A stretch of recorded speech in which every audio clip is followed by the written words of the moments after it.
Hey guys, welcome to another live podcast here at Digimarcon Toronto. Today, we're with our buddy Timothy, and he is from Umbrella.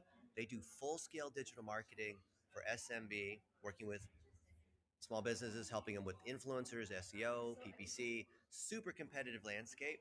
And today, we're going to pick Timothy's brain on what's going on in the world of digital. So, welcome to the podcast. Thank you so much. So, tell us, what's the differentiator? Differentiator. I feel like I worked in a few agencies previously, and I can say that Umbrella is a bit different because we actually it's not hectic in the actual agency because I feel like a lot of marketing agencies they deal with just disorganization, and that's one Yeah. thing. When I joined Umbrella, Yeah. I said that we're not doing it like my previous agency, Uh-huh. and we have to have everything organized because, Uh-huh. for example, there's a big thing, especially with the small businesses, Uh-huh. because you're trying to have this custom approach for every client. Uh-huh. Some in digital marketing, some issue comes. There's a Yeah. Google update. A guy Google My Business disappears for someone. Oh yeah. You have to, the guy starts calling you from 7 a.m. You have to reply. You have to, fix it for them straight away. But yet you had all the other plans that you made for the day. So one thing that you should do is not drop everything and start fixing this. You should plan it out. Yeah. Plan out everything better because to just like have keep everything organized Yeah. because again, like run I feel like a lot of small marketing agencies deal with just the idea that drop everything and we start working on this, and especially when they're small, Yeah. you tell every single person in the agency that yes, Yeah. guys, stop whatever you're doing right now, we have to fix this one issue right now. Yeah. And that's what we're trying not to do. Yeah. We're trying to allocate a certain amount of hours for every single client, and we're trying to see which obviously different clients require different hours. Yeah. So I feel like the organization within agency is one of the most important things. I think that is so cool what you just said. Can I just call you Tim? Yes, yes, for sure. Because when agencies get to a certain size and they're so big, they become like arthritic and bureaucratic. And that you guys are small, and because of the way that you're able to organize to triage, you're able to get stuff done. Because in my experience, everything in digital, there's like nothing difficult about any particular task in digital. It's just lots and lots of little things that have to get done. Exactly, and it's like if you do, for example, even setting up little things like Zapier and connecting, all the so lead goes there, lead Yeah. there, and there. If you forget to do one thing or one account gets disconnected, that's it. You can lose like a couple of Yeah. days of leads coming in. Then Yeah. next thing happens is the client gets those leads 3 days later. They're no longer relevant, and then Yeah. that's it. Who to blame?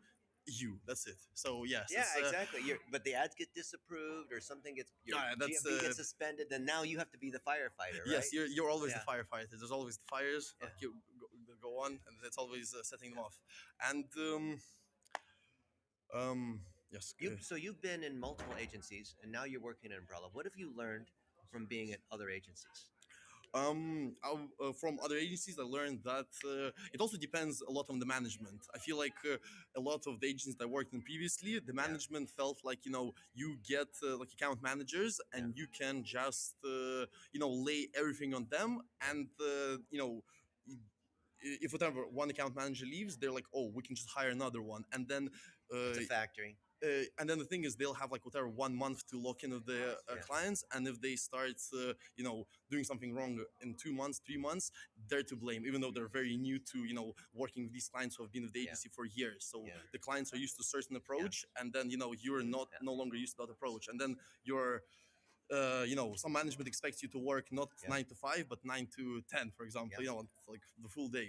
I also would like to add that I previously worked. I started off in Google Ads. I started in like in actual Google. I worked in Google previously. Oh, really? Yes, I worked in Google, and that's what really when because you brought up the bureaucratic big entity, and I worked. So you worked at Google. Yeah, I worked in Google. I want to hear about that. What have you learned working at Google?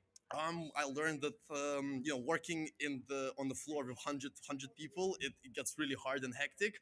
But and you also get treated like a number, but you get that LinkedIn verification that you worked at Google. That's So got to be pretty cool. That's Did they give you free food and all that? Time to time, yes, they did. But at the same time, it's like I don't think I would want to go back to corporate. I realized that it's there's less community. They say, these corporations, they're like, oh, their community, we're doing this day, that day. That's what they say. It's Yeah, yes, it's I feel like the smaller marketing agencies, going to a bar with your friends from marketing agency, your Yeah. coworkers, you Yeah. have way better time than going with your team leader from to a bar, going to a bar with your team leader from Google, for example. Yeah. There, you still have to act like you're at work, basically. Yeah. Whereas, in marketing agency, you actually connect with people. Yeah. You know what's crazy, Tim, is I was one of the search engineers at Yahoo almost 30 years ago. Oh wow! So it was a small company back then.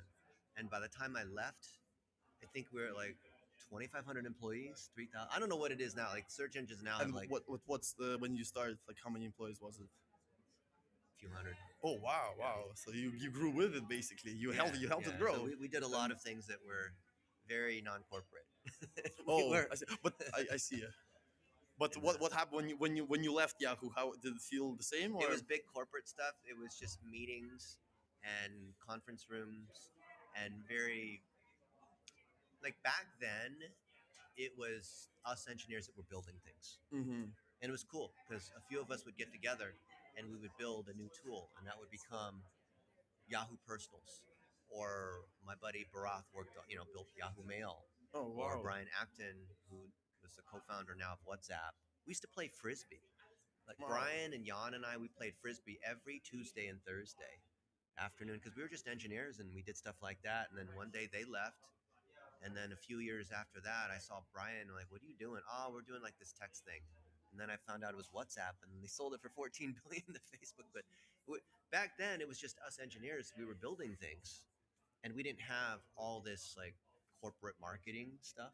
Mm-hmm. And it just started growing and growing, like you mentioned, like big companies, and Mm-hmm. so we'd even play frisbee against other engineers at Google, Oh. and they were actually faster. And who would win? I was Because gonna say who would well, be better. I was probably better than most of the Google people at frisbee. So, Mm-hmm. but what happened is there are like three of us on the Yahoo team that were really good at frisbee. No one's ever heard this before, by the way, because most people want to hear about digital marketing. They don't know some of these stories from Yeah, of course, and that's what generally builds the community. Yeah. Though it's like, that's how you connect with So people. so the fastest guy was was between me and David Philo. Mhm. David Philo was one of the co-founders of Yahoo. So Oh. I had the best arm. I could throw end to end. I'm one of the few people I could probably maybe still do it today. If I give you a frisbee right now, If you gave me a frisbee right now in a field, I could throw it from one end of the football field all the way to the other end. no, Like a everybody whole has football field. the whole football field. I can rip to the Wow. other end. Wow. For me, it So- would fly over. I don't know. But I have no idea so what to I do. feel like all of us have like one crazy like talent, right? So one of my talents is I can throw like it doesn't matter. I can be fat and old. I can just somehow just wind up and throw it to the other side. So I would get the frisbee, and then I would throw it. I pointed. So David Philo would go to the end zone and curve. Mhm. So I would throw it all the way and have the frisbee curve into the end zone as he going into the right end zone, and we would score on everyone just by doing that play every single time. And people would know, like if I had the frisbee, David Philo would take off all the way down to the end. He'd curve left or curve right, and I could tell which way he was going to go, and I could angle it to hit that part of the end zone and Oh. score most of the time. So that's what we would do against Google. And then Jan Koum, the guy's like 6'2" or 6'4" or something like that. And he would just basically block because he couldn't run very fast, but he would. But he he had the would follow height, me. yeah. And I would have like all these scratches on my arm because he knew that he couldn't outrun me. So he would stay in the end zone, and because he was taller than me, he would try to like block me out from being able to catch this frisbee. But it was crazy because these are guys I played frisbee with. Brian Acton was a good handler, so Mhm. he was. I guess he had a dad bod, you could call it. So he wasn't Oh. as fast in running, but he was very good at being kind of like a quarterback. A handler is someone who passes the frisbee between different people, and so It's very agile. yeah, so he would be able to throw. He was very accurate in the throwing, and so we knew like who was good in these different sorts of roles. And then I see these guys, and we were all working together at Yahoo, and then later they would start these other companies or whatnot. I'm like, Jan Koum, that guy's a goofball. Like all he would do was foul me, and then now he's worth like $7 billion. And like what? We were just can't tell you how many times we play frisbee, and then we go to the Indian buffet afterwards, and all you can eat Indian food and chicken tikka masala, But I that feel kind of like you stuff. got lucky with the time as well, because it's like when my time at Google was just a couple of years ago, and that's already That Google. was very I was well. just tiny little That's very yeah. insect there. It was very different, Yes, for sure. So way back then. I didn't really connect. I would say with anyone. I got good experience with Google Ads and just the way how account management works, and just with the whole I got to see how Google Ads operate from inside out, as well as Google Cloud. See, I could never make it if I had to do what you did a few years ago as an account manager.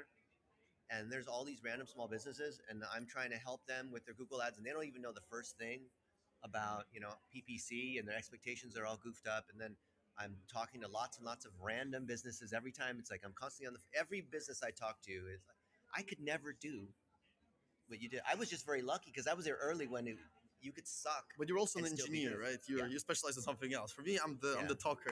I really, and for me, for example, the Google one, which actually was another very good thing about it compared to an agency. Agency, we focus on smaller, less clients, Yeah. but more approach, because we're an agency. We actually need to Yeah. get them leads. We need to get them business. Otherwise, they Yeah. don't pay us. They don't want consulting. They want the results. They want the result. No, Yeah. Nobody cares about the consulting. Everybody wants results. Whereas, for example, when in Google Ads, I was, I was like the account manager who was like, "Oh, hi, I'm Tim. I'm here. I'm free support from Google. Here, let me guide you through the thing. We saw you spend like $10,000 on ads. You didn't really get results, but let me help you get results." Do your customers know that you were from Google?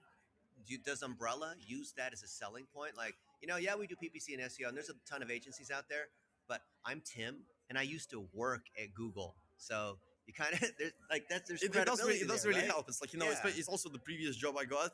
In the agency, it was the same thing. It's Yeah, like, of course. Like, I wanna hire people from Google. I was at I Google. mean, It's the same you only thing. need that one thing. They don't need to know anything else. Like all It they need to doesn't know is you're matter. from Google, hired. They go on 'Cause if LinkedIn. They see their if Google verified thought that work. you were like, I mean, Google's already screened you. You've already worked at Google. I mean, you could play that card all day. Like I played my Yahoo card. I can't tell you how many times. It's right? true. It's true. It's like Yeah. it's like that green card in the world of business. I guess it's like it does the big name. Amazing. But the one thing I want to add is like how I said in the agency we focus on less clients, but on results. But in Google, what I really like how you said you have to connect with all these businesses. Yeah. And I feel like that was the best part, because in Google that year, that year and a half I worked there, I really learned how to connect with the people. It's like because it was all sorts of businesses. It was like construction. It was lawyers. It was political campaigns. But I got it. I got accounts which were political campaigns. I was like, wow, That's crazy. That's crazy. And they were spending it was like. I think it was like 80,000 a month. So it's like it shows that it's just for one candidate. So it's like they're for like one city in states, and they're really pushing it. So it's like I got to work with all sorts of different businesses, which I didn't I wouldn't have exposure otherwise. Tim, that is so cool. Why are you here at Digimarcon? Well, we're trying to just see, just connect, see how it is. Yeah. Yep. I don't know, like meet more people. Just network. Awesome. Love Yep. it. Thank you. And you have Kai, your co-founder, with you. Yep. He's sitting right there. He's the engineer as well, actually. Oh, really? He's a smart guy. We could geek out. Yeah. And have people like you talk to the customers because you're charismatic and. See, I don't have those he's also charismatic. I'm not saying he's not. I'm just an engineer, right? You're very charismatic. You have the talking come on. skills and all that. Yeah. Were you here yesterday? No, we couldn't make it yesterday. Okay. All right, you missed out on the closer keynote. Oh, unfortunately. I bet and I bet there were more people at this time yesterday, right? There were. Yes, I can we had imagine. 1,100 registered. Oh, yeah. Today there's I don't know, maybe more. For some reason, more people came yesterday. I mean, it's first day. It's always it's the bang. Yeah. Well, Tim, thank you so much for having being me on the Digimarcon podcast. Of course. Thank you for having us. Last question: how do people find you? On LinkedIn, Timofey Lotarev. It's right here. I don't know if you can see. What is that? What nationality is that? It's Russian. Russian. Okay. Very cool. Thank you. Awesome. How many languages do you speak? Just 2, and hopefully more. Awesome. Hopefully I'll learn, the C++, and the Java and the rest of those too. Sam Altman said that the AI programmer of the future will speak just one language. ChatGPT? Yeah. Oh, yeah. Well, he's awesome. Right. Thank you so much Thanks again. for coming on the podcast. Of course. Thank you so much.